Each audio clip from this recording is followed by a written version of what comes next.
recording was released, and it's not damning. It's not as good as what we wanted as Democrats, and it's really disappointing that happened because we really wanted something hard and concrete, and this is literally just businessmen waffling around and finding legal loopholes to get around something that's required from them, which is the campaign finances. Again, arguably, I would say that whether or not he was running for president, this is the way he would have done it. What do you mean? I mean, do you think that he wouldn't try to hide paying off some story? I should say, yeah. He was paying off the story. He was not paying off whatever the hell her name is, McDougall or whatever. Yeah. So he was attempting to purchase the rights for the story from the people who bought the rights to the story. Yeah. And I think they would have tried to hide it regardless. I mean, back when he was trying to get rid of the allegations that Stormy Daniels put forth, he used an alias on the non-disclosure document.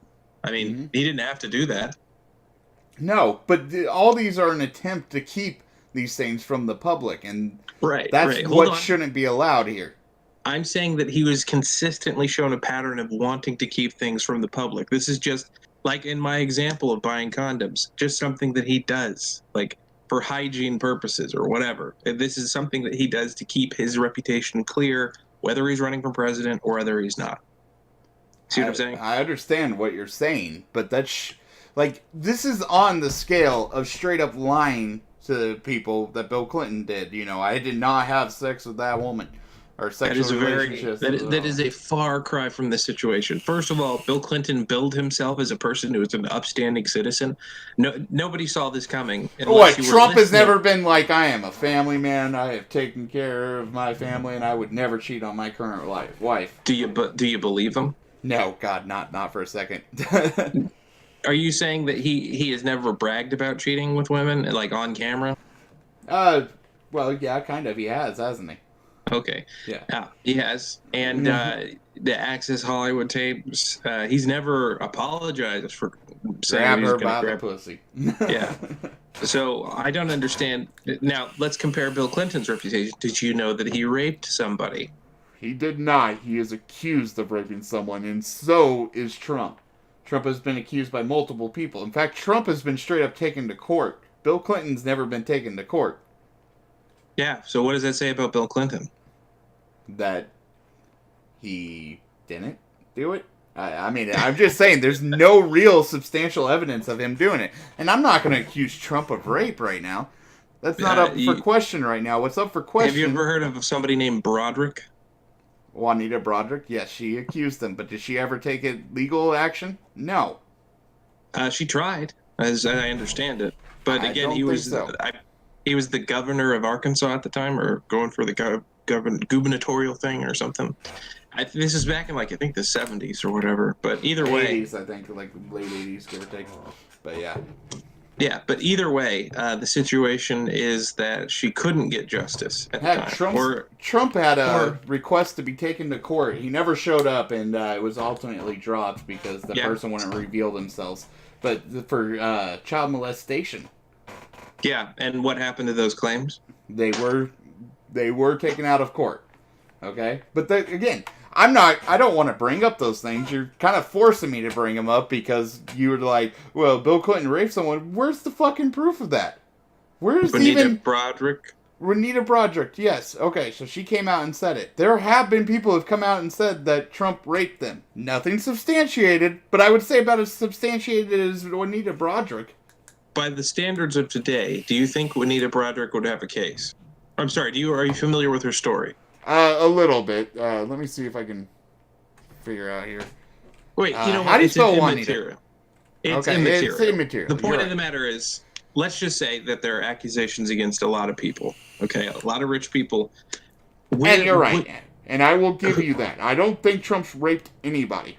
I do think Trump had sex with Stormy Daniels. I do think he had sex with McDougall or whatever. Karen McDougall's right here in front of me. Okay, that's fair. And let's just say, for the sake of argument, he is totally banged those chicks. Yes. All right? I'll give that to you. So what? Well, where we come into the legalness of it and whether it's illegal or not is how he paid for it, which I assume he paid for it with his own money. Mm-hmm. Okay. But he paid for it in an attempt to keep him down during an election, which means it was a campaign expense. At that point, it becomes against campaign finance laws, and it could be construed as being illegal. If you are saying, okay, that any expense, regardless of its relevancy to the campaign, especially if there's a previously established pattern of behavior, like, for example, somebody likes to go to the gym, they believe that their appearance would affect their election process or their election likelihood, so they have to admit that they go to the gym on their campaign finance. So that means that we can open up any other candidate fails to note any single thing that they buy, because I can reasonably make the argument that, for example, Barack Obama, condoms that he bought to have sex with his wife, assuming that's what they do, is use condoms, is campaign finance territory. Do you understand the can of worms that you're creating? Well, if he bought them while staying at a hotel on the campaign trail, yes, it could be construed that way. Cut that. No, that's not what we're talking about. You suggested that a man paying off whatever harlot he slept with. I'm sorry, I shouldn't say that. I'm sure she's a wonderful person. Whatever person. I like how you go straight to the slut thing, I might add. It's not like you're not echoing every single thing that people have said over and over again. I said harlot because, in particular, there are people who sleep around with married men. They know they're married and stuff. You know what I mean? Yeah. No. I get what you're saying there. Her moral obligation in that situation is to walk away from the married man. There is no moral obligation when it comes to this, though. So there is. There's absolutely a moral obligation. If you care about another human being or their relationship, you would walk away from a situation that would, again, it reflects. So you're blaming the person who isn't having an affair? It ain't that person's fault. Hold on, you cut out. I'm blaming who? The person who isn't having an affair? I mean, if my wife slept with someone else, I'm not going to beat the shit out of that other person. I'm going to be pissed off at her. No. What I'm blaming, is not blaming. I'm saying that this person is of low moral character if she knew this person was married and slept with her husband. Man, I could even make an argument against that, but I get what you're saying with her situation, because it'd be harder in her situation because she did just sleep with him because it sounded fun at the time. Yes. But she's also the type of person that probably doesn't put that much value on sex and therefore doesn't worry about it too much. There are people who don't put a strong value on sex.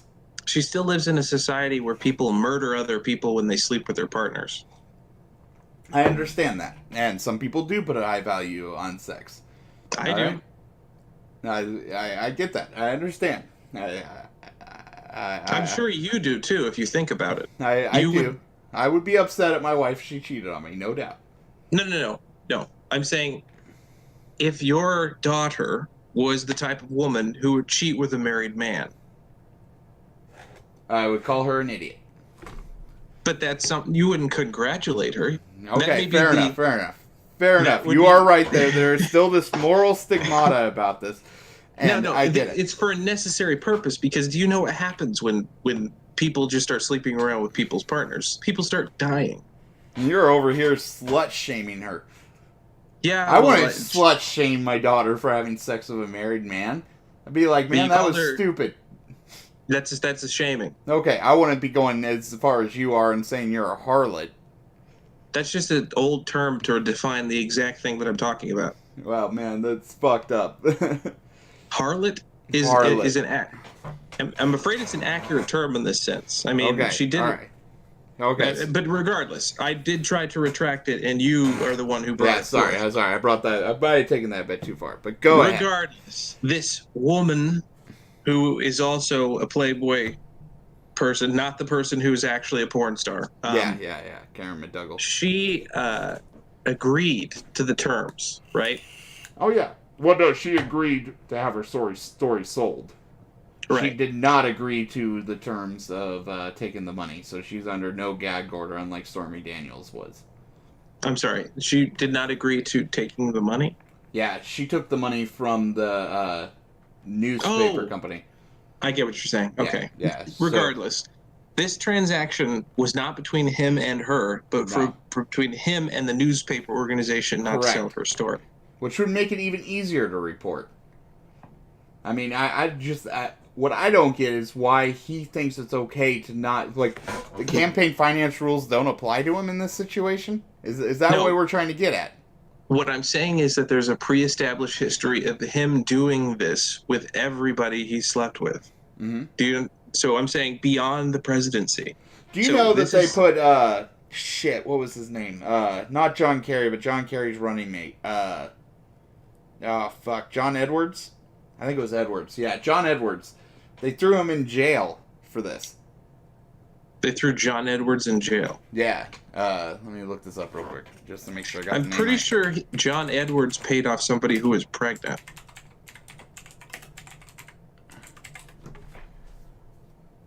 Yeah. And if John Edwards indicted. Here, let me click on this. John Edwards indicted on campaign finance charges. Former vice presidential nominee John Edwards was indicted Friday on charges of using illegal campaign donations to conceal his mistress from voters.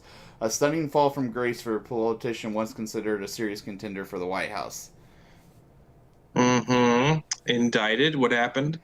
I think he went served jail time. Let me see here. This is an older article, so. So this would be a workable precedent. So we'll see what they did with this guy. Okay, John Edwards sentence.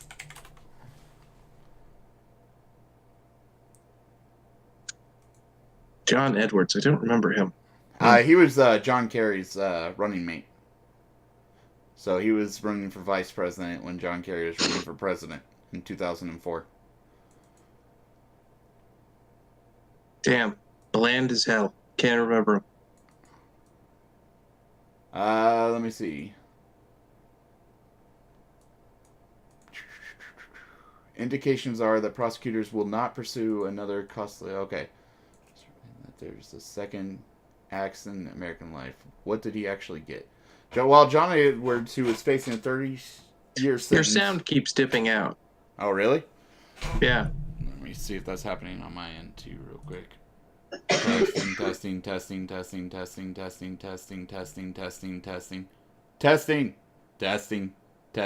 Yeah, it might just be internet issues. Okay. So, anyways, back to what we were talking about. Good thing to edit out there. John, what happened to good old Johnny? I don't think he got anything. I think it got dropped. Did you know what happened to Obama too? What? What happened with Obama? That's what they tried to get him on campaign finance violations as well. Yeah. Guess what happened? Nothing. So his charges were dismissed, but he was facing 30 years. Mm-hmm. And his were actually directly associated with the campaign. Like, this is something that would be reported. Say that one more time. This is something that would be reported. If I remember correctly, it was something that was clearly like, yeah, you definitely got to tell somebody. For what? Barack Obama? Yes. I don't remember this at all. Barack Obama finance or campaign finance. I do know he was fined like $300 and some odd thousand. I don't need a whole summary. Jesus. What the hell did you just click on? Campaign violations. 2012 president's race, open secrets.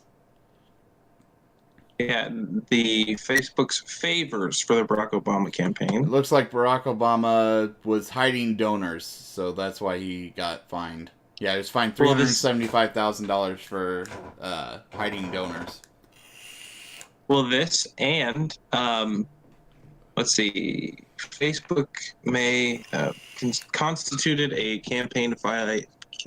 a major violation of federal campaign finance laws as an illegal corporation campaign contribution. The matter should be, so let's see, what did they do? What did Facebook do, you bastards? So they gave money to Obama, I'm assuming. What was it? They basically, this is right. I forgot about this. Controversy continues to swirl around how the consulting firm Cambridge Analytical obtained personal data from over 15 million Facebook users without their knowledge, using it to target individuals in an effort to help Donald Trump be reelected. Yeah. But a more serious case appeared of apparent misconduct involves Facebook data going to a different presidential campaign.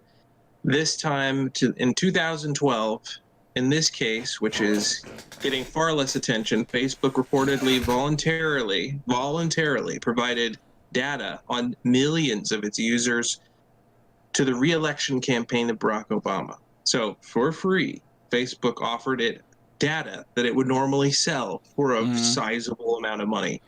This is a clear campaign violation that directly contributed to the benefit of the campaign. So in this particular case, we have cases where people pay out to shut someone up, right?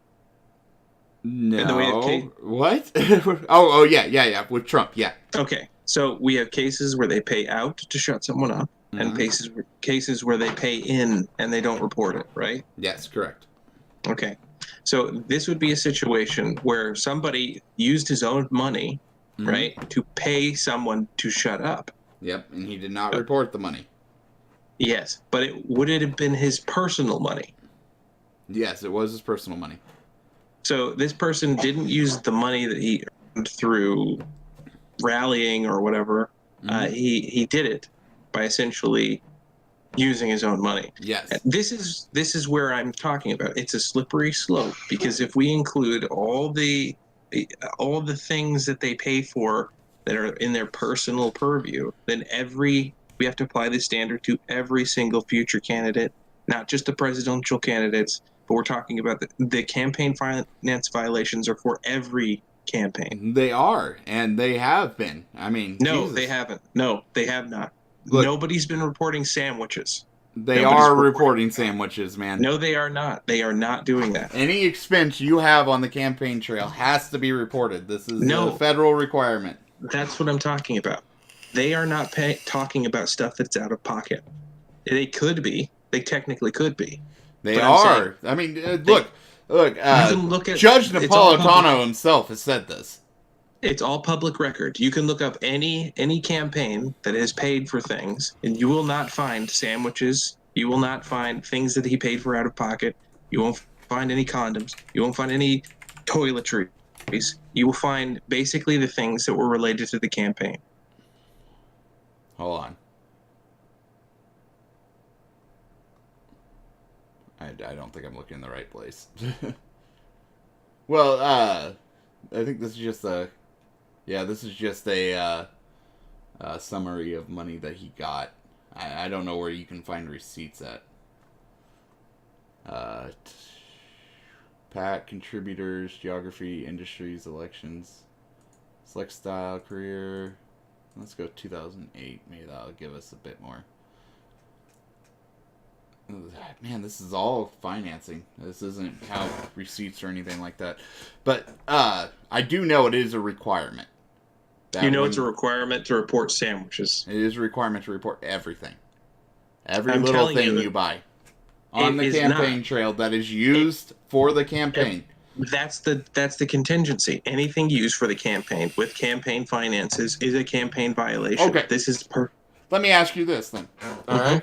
Would you say he paid her off to keep his campaign from getting the scrutiny? No. No. Yeah. Okay, then why do you think he paid her off? Because he always pays off the people he sleeps with. He always has. So you don't think he paid off that money to keep it out of the newspapers? These Again, people weren't getting payoffs before 2016. Not what I said. Of course he kept it out of the newspapers. That's what he was paying for. What I'm saying is he has already established a pattern of doing this before the candidacy. I have no idea about that. I couldn't speak to that because those are going to be under the table, and we doubt we'd have any more. When did Stormy Daniels sign the agreement? 2016. In fact, it was October 2016, so it was less than a month before the election. Are you sure about that? Yeah. Okay. In fact, I think we can pull it up here. Get some Stormy Daniels love. I'm going to say, if my internet will actually work. There we go. All right. But yeah, I'm pretty sure it was October 2016. Wow, this is a lot about Stormy Daniels. What does she allege? It all goes back to July 2006 when the White House was merely a twinkle and blah, blah, blah. Hold on. He was sprawled out on the couch watching television or something, she said in an interview. He was wearing pajamas. She alleges that the pair had sex in the hotel room, something Mr. Trump's lawyer said his client denies. If Daniels' account's true, this would happen just 4 months after the birth of his youngest child. Wow. So that's pretty harsh. So rumors of the affair started to appear before the November 2016 presidential election.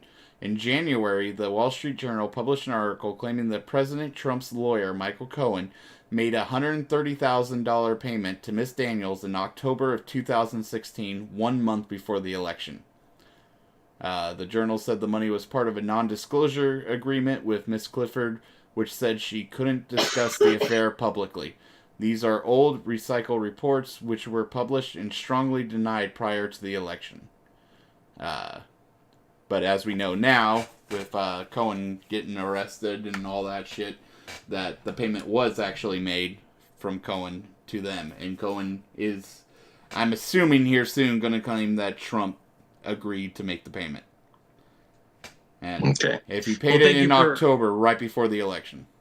Well, thank you for verifying that for me, because I do not know when this crap began. But essentially, they slept in 2010, 6. Yes. And no payment between 2006 and 2016, so no payment for 10 years. Okay. So and then the payment was made right before the election. So it was, I believe strongly that it was made to keep her quiet for the election. So then if that's true, that should be the beginning of the behavior. Is that correct? Yes. Okay, so then there should be no other people that were before that date. Oh, I get what you're saying. It's before 2006 or before 2016. Right. Okay. Because you'd have no reason to pay them off because you wouldn't care about it. I'm not saying one way or another. I'm just saying that for this particular payment, he paid her off for the election. But the idea, is that you're saying he's paying her off for the election. I'm saying that he pays them off every time. I don't think that's going to make much of a difference in the end. But I think it's conceptually different. You're saying that he did it specifically for the election. I'm saying that he did it specifically because he does it every time. We're not going to agree on this part because I don't think it's going to matter legally speaking. Now, I didn't say that it would.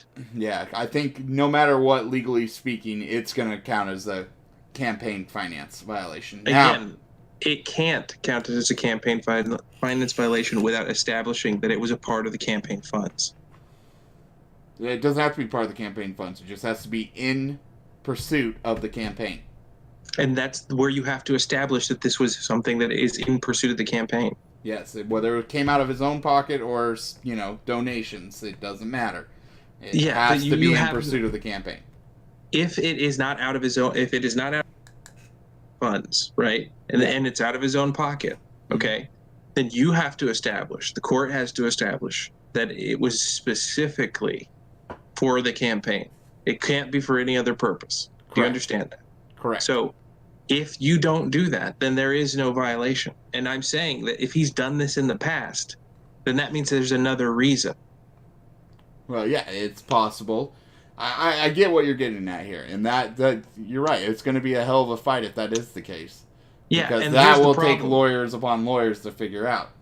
What will you get for it? What will that's the next question I want to get to. Will it be enough for impeachment charges? Absolutely not. It doesn't take much to get impeachment charges, though. Well, I've actually heard a more interesting argument. Yeah. The idea that basically, I think Michael Cohen is able to access information that is of a criminal nature, and there is civil and criminal charges in fraud. Okay. Mm-hmm. And essentially, if what's her head, not Stormy Daniels, but the individual I called a harlot. Yes, McDougal. Yeah. If she was told that she was going to get her story published, then I think AMI lied to her when they bought her story, which would be essentially a fraudulent contract. They probably didn't lie. Most likely in the contract, it straight up said that this payment is going to be made whether we use it or not. Yeah, no, I actually did read the contract. Yeah. In the Exhibit 1 part of the contract under Section 5, it does say that they don't have to use the story. So that was the strongest idea to get the information into the Mueller investigation. Yeah. But then the question becomes, right now, this information is in I think, New York district, which has nothing to do with the presidency, which means they would have no authority to share it. Yeah, I don't think the McDougal thing's going to go anywhere. I don't think there's anything too bad there, and I think he got around it by creating a third-party company. Right. Well, I don't think that has anything to do with it, because it also has to do with how the information was taken. So why was the information taken? It's for whatever's going on with Michael Cohen. Yes. Even if there's something going on with this Trump thing, it's more public opinion than it is actually useful, because it can't be used in court because of how it was found. You're exactly right. It just can't. No, it can't be used against Donald Trump, because if there was something on there that was encrypted for Cohen, it could be used against him. But in the case where for Mueller, right? That's the big hope that you guys have. He can't get to it because it's not in his jurisdiction. No, and he wouldn't be able to. You're exactly right, and I think a judge has already ruled on this too. So yeah, these can't go anywhere towards Trump. Like, nothing that they find there, I don't think can be used against Trump. I think. Well, they could if it was a criminal thing, he could take it. But at the same time, Cohen could be an informant for them, and they can start a case based on Cohen being an informant.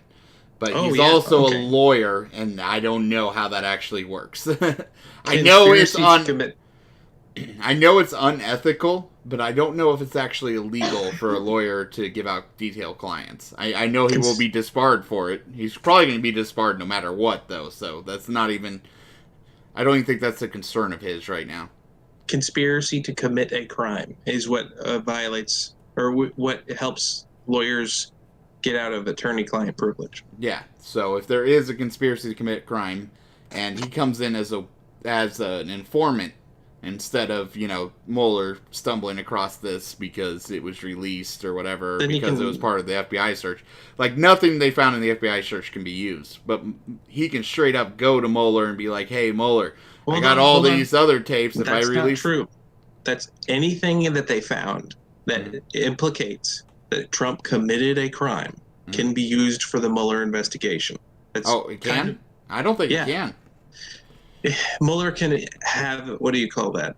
An injunction? No, I don't think it's an injunction. Some sort of weird legal name. He can get it. He can snatch it up if it's related to the Mueller investigation and it's related to a crime. But he can't do that if it's nothing. If it's not anything. No, that makes sense. So, I mean, that was kind of the idea, to get this broad scoop, and anything that was crime related, they could suck it up. And they didn't have to Mueller didn't have to do anything on his end to let him, because they work in the government. Mueller would have to sort of, it was possible that he would send up flags. That was the intention. Or there's two theories behind this: either that he was going through this New York office on purpose, or the New York office took the initiative based off of information Mueller provided. Could have been either one of those. The cover-up story, if it goes south, is they just did it. We didn't tell them nothing. We were just like, hey, have you ever looked into Michael Cohen's office and they just ran off and did it? We didn't want him to do it. They can say that if it goes south, but if it goes good, they can say, "This is the master plan we thought of. We could get them to seize it, and then if there was anything criminal, like any documents that said we could talk to Russia, then we can snatch those up and use them in the Mueller investigation." And if there, even if there is any charges brought, technically, president can't be charged with a crime while he's sitting in office. Oh, he can be charged. I'm not sure about that. I know he can't be convicted of a crime. But no, I can't be convicted. They can charge him. Okay, so he can be charged. Okay, fair enough. I mean, he's been sued too. Yeah, you can be sued, but I don't think you can be charged. Or I know you can't be convicted of a crime as a sitting president. But usually, the president will step down, and then he'll have the vice president, pardon him. Yeah. So I think it's funny. I think it's funny that you guys the Democrats in general are very eager to try to get Trump impeached because you know what was coming next. What was it coming? Oh yeah, I know, Pence. Yeah. Like, what's the worst thing than Trump? Oh yeah, Pence. Yeah. He has a reputation. I'm not gonna lie. The gay. The reason why I want to see Trump impeached is not so much my hatred of Trump. It's the fact that I want to see a president taken out of office in my lifetime. Really? Yeah, it has a lot more to do with that than actually seeing Trump impeached. It's just that's a bit nihilistic. I'm not gonna lie, though. I mean, I'm not sitting here. I mean, I guess I do go to like Breitbart and put up random Pence 2019, but that's just a troll. But yeah, I understand. I definitely don't want Pence. If I had to choose between Pence and Trump, I'd choose Trump any day, like any fucking day. That would be incorrect because you were actually rooting for his destruction. Yeah, well, I still want it to happen. Just to see it happen. Fine. Plus, the demoralizing effect it's going to have on Republicans. I mean, there's no way Pence will pull off a 2020. It never happens. You think that it would be a demoralizing effect? That's interesting. What, you think it would rally Republicans together? To do violence, yes. To do violence? Oh, God. Oh, absolutely. I mean, what do you think inhibits them from doing it now? Think about it. Like, what more antagonism do you need than Antifa?